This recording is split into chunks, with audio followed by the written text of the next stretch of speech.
and welcome back to Wounded on Sixes. Today we're going to be going over changes to my Mont'ka list for the Tau Empire. These lists are really going to be taking into consideration changes to the Pariah Nexus missions now that I've had a few games with the new mission cards. So first of all, I want to go over the changes and why they're in here. Some of them are not changes, and some of them are radically different from the list that I was running at the Atlantic City Open. So to start off, we have two breacher fish, both with Cadre fire blades. I think that these are just standard in any Mont'ka list. A lot of people like to take more. I only have two, so I take the two, but very effective. Two seeker missiles on the devilfish.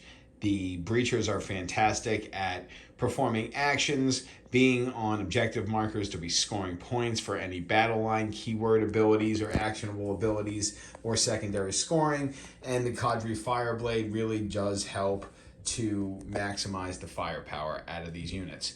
We're also going to have one unit of fire strike teams, and the strike team is really there just to kind of perform actions, do battle line duties, maybe hold down our back objective. They also have the -1 hit ability, basically a suppression ability to give a unit that they hit -1 to hit until the next turn, which is pretty good. It's not bad. And they have pretty decent range, so you can get some life out of them. They're cheaper now. And again, Pariah Nexus kind of wants us to have some battle line units, particularly for a couple of different secondaries that require battle line units. It's not bad. Plus all the bonuses now that you get for different mission wildcards and things like that. They tend to always affect battle line units, so you can get some free CP or some free stratagems on some of your battle line units. So that's why we're bringing the fire teams. But they're going to have 3 units of stealth suits, and these stealth suits are just going to help us to get some rerolls on our hits, as well as improve the ballistic skill of all of our different units. More than I usually run. I usually like to run 2, but I think that guiding is more important than ever. Setting up good shots is more important than ever. And getting rerolls to our hit rolls is very important for units like the Riptides that don't have very high toughness. So getting a reroll to the wound roll is very important, as well as getting a reroll to the hit roll. So 3 units there. Definitely going to be infiltrating at least 1 or 2, mostly around our natural expansion objective as usual, but they're going to be great for getting all of our good units, especially a lot of the anti-tank that we have in this list, on target, killing away the big stuff so that our infantry can mop up and sit on objectives. Then I have 1 unit of Sunforge with the Cold Star Commander with the quad fusion. I just love this unit. It's so effective at killing any and all vehicles or monsters that our opponent may have. We can drop it in. We can rapid ingress them. They're a great target for the exploitation enhancement that one of our Cadre Fireblades has. They can just do so much work, and I've seen them turn around games for me. So I really do not believe anybody should be leaving without a Sunforge unit. We then have 2 Devilfish. I love the Devilfish. I think they're one of the best units in the Tau Codex. 55 points. They have 2 seeker missiles. And essentially, they're what we're going to, again, this is Mont'ka. We're going to be feeding people fish.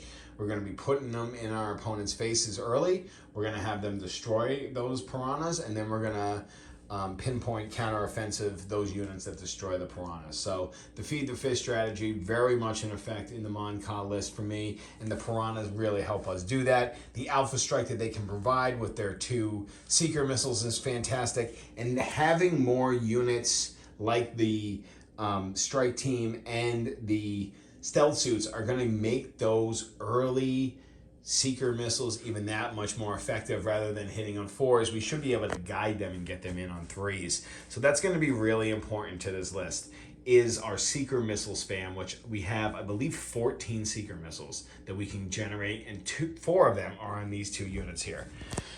I then have 2 Riptides. Both are modeled differently, but they're both going to have the heavy ion. Again, I am still working on getting a second heavy ion modeled.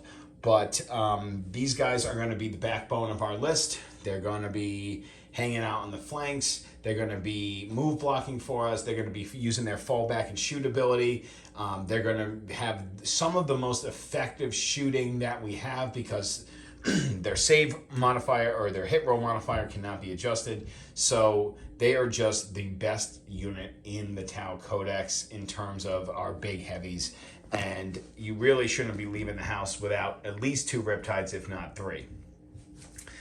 Finishing off the list and some of the biggest changes here is going to be 3 units of 2 Broadsides. So the downside of broadsides has always been that they're really slow, but in the Mont'ka we can advance them, and one we can auto advance 6, so we can move one 11 inches. We can choose to start one in rapid ingress, which I usually will start the missile sides one, and this one will be, I'm running as full missile sides rather than a missile side and a rail rifle, but I don't have another missile side right now. The other 2 will be quad rail rifles here. And again, this is going to be our anti-tank. They're each going to have a seeker missile each. So that's 6 seeker missiles between the 3 squads.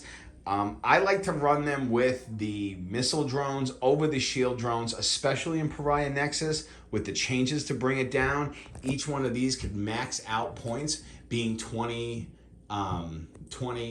wounds or higher. So I like to run 2 missile drones. You could choose to run a shield and a missile that will still keep them under the max for bring it down now, but they're really good now with the changes to devastating wounds.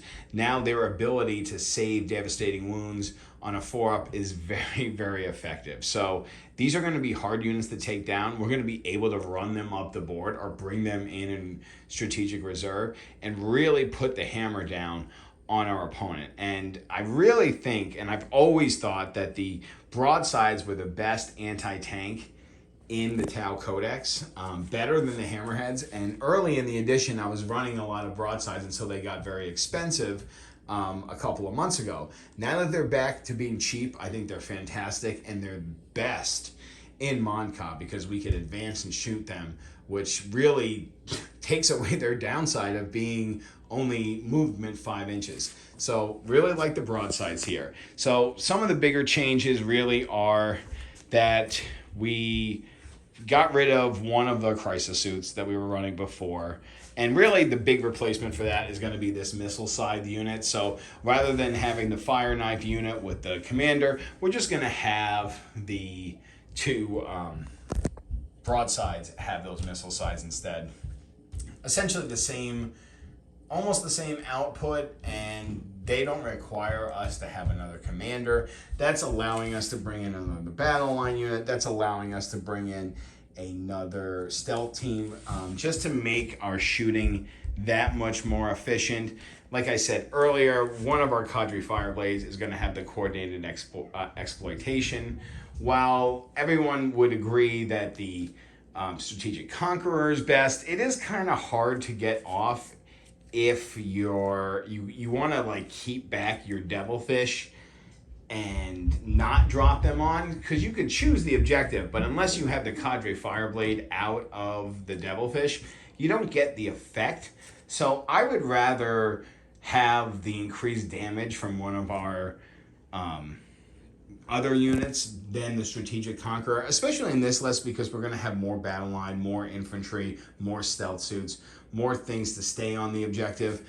The Riptides are a fantastic placeholder with their 4OC, so I'm going to go with the coordinated exploitation over the Strategic Conqueror, just because I also like the ability to hang back with my devilfish rather than get aggressive with them early. I want to be able to feed my opponent some fish and then get aggressive so I can get all those rerolls to hit and make my attacks that much more effective. So these are the changes to my Mont'ka list that I'm currently testing with, and I have a lot of more videos planned. This is going to be my only Tau video for the week, but I do have an Ultramarines video that I'm excited to share with you guys.